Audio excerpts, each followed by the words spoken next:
Remya Rose, Assistant Professor, Department of Artificial Intelligence and Machine Learning, RMD Engineering College. This video we are going to see about deadlocks in this DBMS. So now I'll show you a partial schedule where if you see transaction T3 and T4, you can see that data item B is being locked by T3, which is been in need of T4. Also, data item A is locked by T4, which is in need by T3. Consider both these transactions. Both these transactions are waiting for the other person's data item, or the transaction data item which is locked by the other transaction, and they're going to keep waiting, and both the transactions are not going to proceed. Why? Because T3 is waiting for T4 to release the lock, but T4 is waiting for data item from T3 to complete and finish release the lock. Neither of the transaction is not going to get the lock released, and so both are going to keep waiting for a very long time, and nothing is going to proceed in future. So the condition in which a transaction waits for data item that is locked by the other transaction, and the same other transaction is waiting for a data item locked by the first transaction, you call that condition as a deadlock. So in this picture you can clearly see that the transaction T3 has locked B. It has not unlocked, but the same B is being in need by T4. Similarly, T4 has locked A, which is in need by T3 to complete its process. So both the transactions are going to get into a wait state. Both T3 and T4 are not going to make any process, and this situation you call it as deadlock.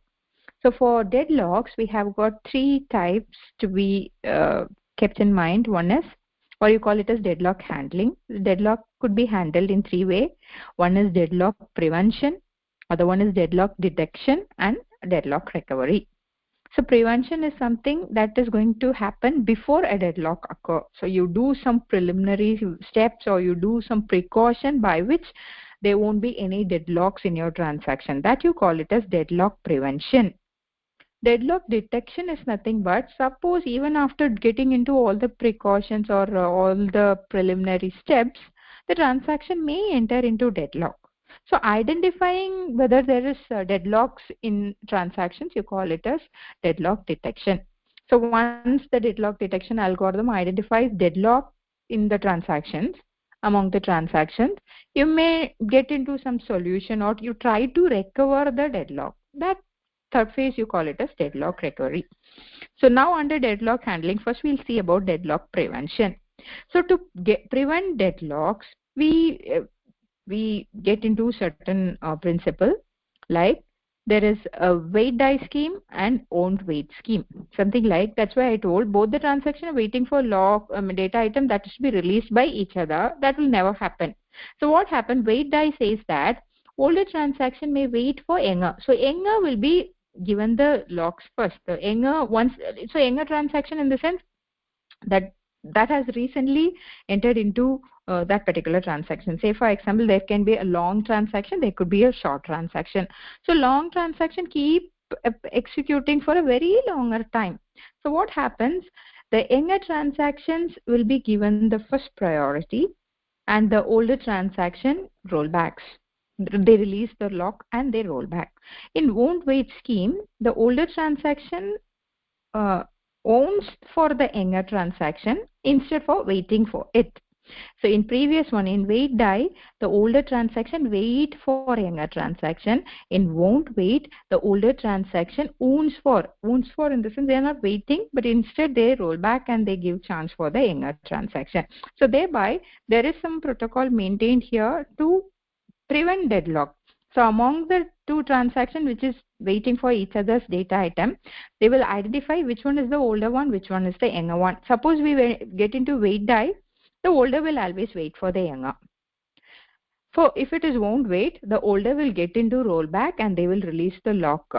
So in the previous example, if you could see, so this transaction has locked S. This transaction has locked A, which is now be in need by T3. Suppose this is going to be the older one and this is going to be the new one. Yeah, this is the newer one. This is the older one. So what happens?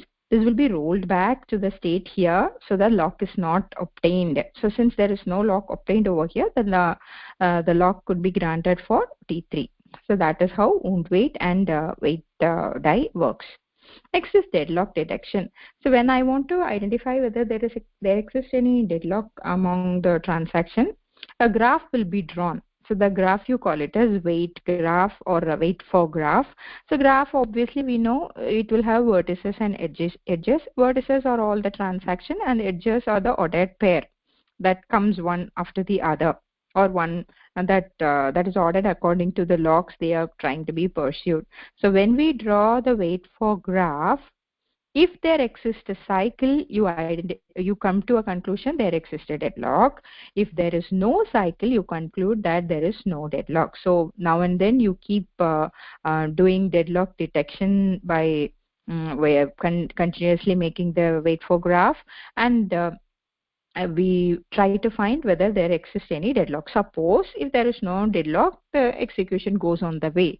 If there exists a deadlock, then we get into a recovery scheme, that is rollback. So whenever there exists a deadlock, either of the transaction is rolled back so that the other transaction will be executed, just like giving way for the other transaction to go by killing itself. That you call it as the deadlock recovery.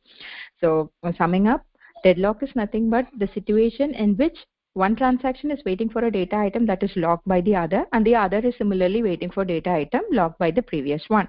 So now both the transactions are not going to proceed. Both are going to wait for a very long time and nothing going to happen. So that condition, you call it as deadlocks. That has to be seriously handled. So handling a deadlock could be of three types: deadlock prevention, deadlock detection, and deadlock recovery. Deadlock prevention is something that happens before a deadlock. So you're trying to do some precaution so that the deadlock never happens. So that is like we have two schemes: wait die and wound wait. In first type, the older transaction keeps waiting for the younger one. In the second type, the older transaction roll back so that it owns for the younger one. And deadlock detection, we keep drawing wait for graph so that after drawing the wait for graph, if there exists a cycle, we come to a conclusion that there exists deadlock. If no cycle, the transaction keeps proceeding. And suppose when deadlock is identified, it has to be recovered. So to get recovery from a deadlock, continuous rollbacks are performed. Thereby, the deadlocks could be overcome. Say, for example, when two transactions are trying to lock data items which has been locked by the other, one transaction will roll back so that the other transaction will proceed, and thereby the deadlocks could be handled.